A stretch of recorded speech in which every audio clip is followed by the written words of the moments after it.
this really doesn't matter as much, even though it matters to the people that he's hurt and demeaned for holding those same positions? I agree. Brian, President Bush, 43, won 40% of the Hispanic vote in 2000, 44% in 2004. In 2008, McCain, they estimated he needed to hit 35%, 35%. Or 35%, he only got 30. Romney, they said, you know, you're going to have to, because of demographic changes, you have to hit at least 35%. He got 27%. Even if Trump is polling, as the Fox News Latino poll shows, 22%, I mean, those two candidates lost. So is a softening on immigration a potential way to turn things around? The biggest surprise for me is that it didn't happen in July.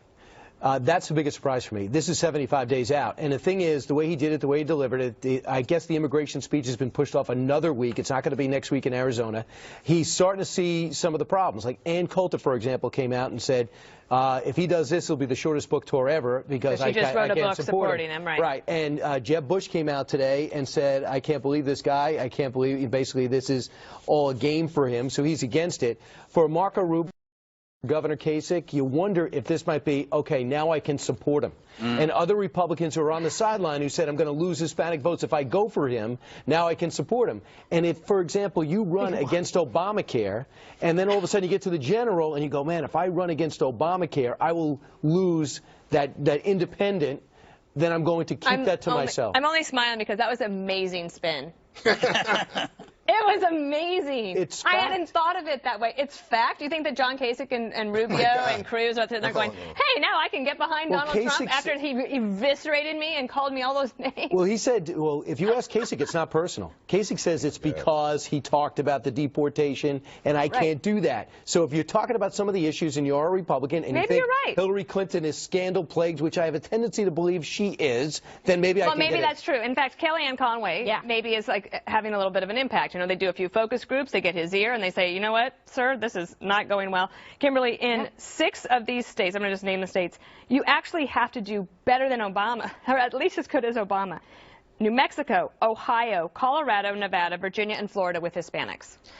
Yeah, he's going to have to build a wall and get up to that. I think a pole vault. We're up over the top. I mean, you know, I guess, look, nobody said it's going to be easy, right? But you can't give up. You got to try. I do think the impact of Kellyanne Conway has been significant. I saw the interview that Megyn Kelly did with her, which was very good, and Megyn was tough on her. And then I saw her do another interview with Rachel Maddow, and Rachel Maddow congratulated her on being the first, you know, thing out the top, on being the first, you know, female campaign manager. So I think it's resonating. She's doing some outreach, and again, coupling that with, you know, the focus groups, perhaps it's having an impact. And as to what, you know, Greg said, I think you hit it on the head. I think that the people that are with Trump are all in on him. Vegas, they pushed all the chips in, and they're like, we're going all the way. They're not going to do anything to help Hillary.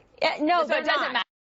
No, they're not. And so if he tweaks this, tweaks that, says, okay, everybody can stay, whatever, maybe we're going to have to pay for part of the later on, right? They're going to be like, that's their guy. That's their guy. And I see. All right, a couple of things. Number one, she hit her best combination in late August. She hit with I can hit him with the right, I can take him out with the left, and I'm going to throw the punch early in the fight. Man, if this was October, I'd say, wow, you really just want to make this guy unelectable. But here we are in a speech that was supposed to be about something entirely different. It was supposed to be a speech that was going to be a focus on small business, and she quickly changed it. I have differed from you in one area, Dana.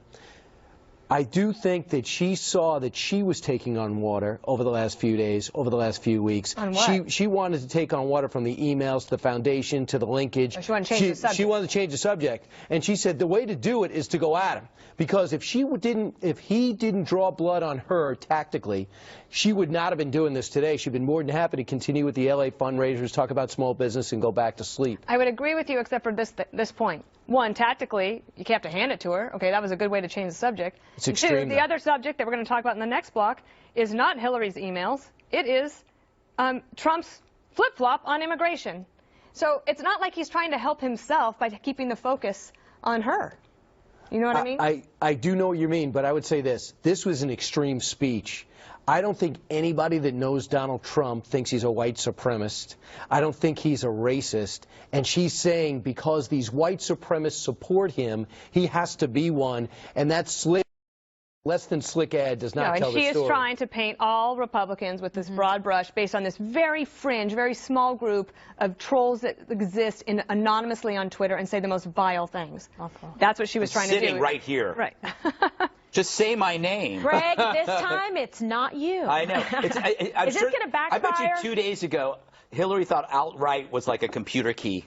And then somebody had alt-right delete. Yeah, alt-right delete, and then my emails. But you know, it is. There's so many things here. Okay, so it's like the bigot Olympics today. It was like, who is the worst bigot?